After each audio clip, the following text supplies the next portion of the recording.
What is happening, y'all? Welcome back to Beyond Organic Gardening. Welcome back to the channel. So in the last video in this series, we just talked about what to look out for when you're going to get in the garden established. And now that we did that, it's time to start laying this bad boy out. So what I'm going to start doing is laying out the perimeter of it so that I can start building my market garden style beds. You want to make sure that the perimeter that you're basing the beds off of is at a 90-degree angle, because if it's not and it's slightly off, your measurements are going to be a little weird and they're going to be a little off and things are going to be slanted. Like, it's just going to get real inconsistent.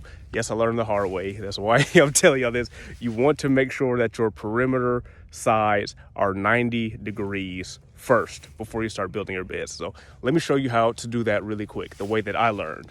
So in order to get a 90-degree side, or easy way to do it, is you got to go back to math class.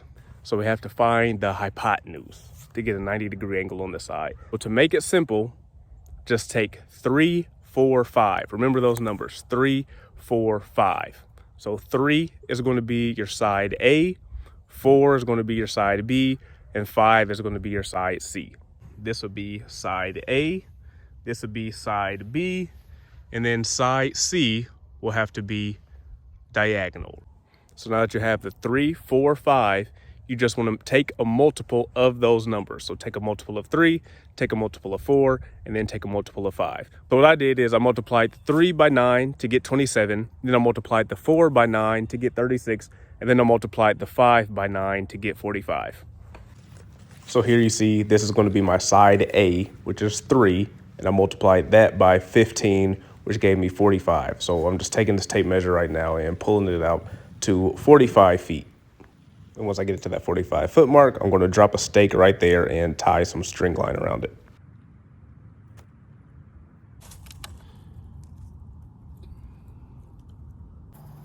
And then I'm going to do my side B, which is 4, multiply that by 15 as well, which gives me 60. So I'm going to drop a stake in at 60 feet as well and tie some string around that.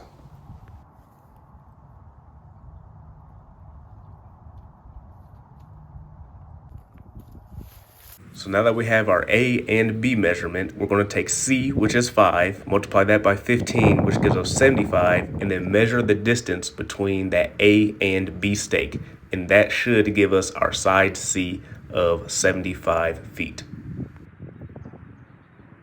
That stake is at 45 feet, so I know that that corner is 90 degrees. If my stake was, let's say I had it here, where this stake is, and I measured it out, well, you see it would only be at 43. So I know I'm off.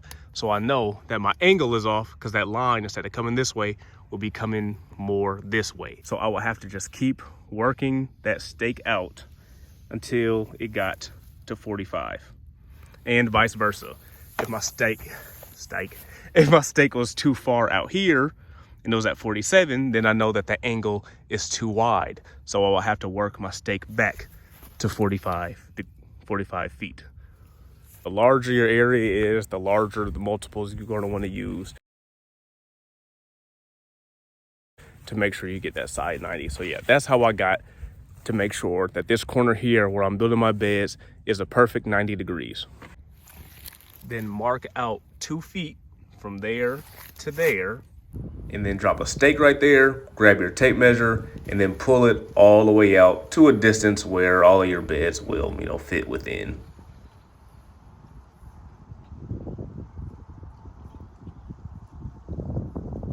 And also make sure whatever end you're pulling the tape measure from, make sure it stays at that consistent 2 feet off of that perimeter side the whole way down, so you maintain that 2-foot pathway. And then just drop your stakes in along that tape measure at your desired intervals. Here I have my 2-foot pathway from that edge, and then from that 2 feet, I measure out 4 feet to get to my 6 foot there. And then that gives me my 4-foot beds that I'm going for. So then from that 6 feet, I'm going to run 1.5 feet, which is going to get me to 7.5 feet. And then from that 7.5 feet, I just keep running it like that all the way down. So I just drop a stake in at each spot, boom, boom, boom, boom, boom, and there you go. And then that same stake that I'm using the tape measure to mark my beds from, I measure down 25 feet since that's the length I want my beds to be. And then I do the exact same thing for the other end. If it looks a little bit off to me or too far off, you know, if I'm not too worried about an inch or inch and a half, you know, off measurement, I'm not too worried about that at all. But if it does look a little too weird for me, I'll run the tape measure from one stake down to the other just to make sure that the measurement is still 25 feet. If not, then I adjust the stake accordingly. But so far I'm almost halfway done with this bed and everything is still in line. And then once that's done, I just grab my string line or twine, wrap it around each stake, and then connect it to its counterpart. 1, pathway 2, pathway 3, pathway 4, pathway 5. So I have 5 48-inch or 4-foot beds, and then 18-inch or 1.5-foot walkways. And I'm going to do another 5, you know, mirroring on this side. So I'll have a total of 10. And again, there'll be a 2-foot walkway right in between them here. Now this style is great for if you want to bring some uniformity to your garden. If you're a little bit more OCD, you like things a lot more structured, a lot more neat looking, a lot cleaner looking. This is definitely the way to go. Like, I love the way that just a market garden style garden looks. So it's just going to bring some uniformity to, I mean, I'm going to use it for some other stuff too, but it's bringing some uniformity to this area. And for what I need it for, I need some type of structure. I need some type of consistency to, you know, meet what I'm trying to meet, the demands I'm trying to meet. And also it'll give me an idea of whether, you know, what I have going in the area is working or not. If I need to, you know, upscale, downscale, which I probably wouldn't do anyway, or, you know, it'll just help give me a lot better idea, a lot better feedback than just kind of throwing stuff everywhere all willy-nilly like I usually do.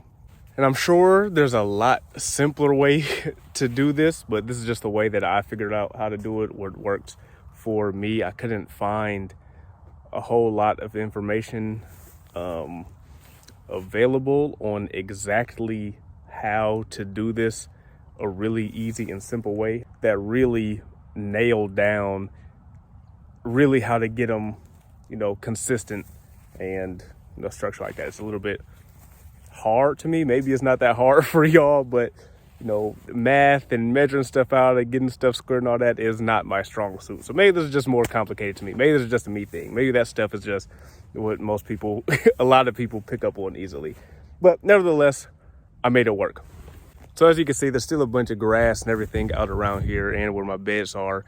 And all of that is going to need to be covered up and killed to make sure nothing comes up through your pathways and your beds, and then you'll just have a giant weed field, right? We have to make sure we get all of those grasses killed and have a nice weed barrier down too. So in the next video, I'm going to show you how I'm going to do that. And we're also going to start getting the wood chips into the pathways. I'm going to do wood chip pathways, getting some wood chips down so these beds really start to pop and start coming to life. It's coming slowly, but it's on the way. I'll catch you later. Peace.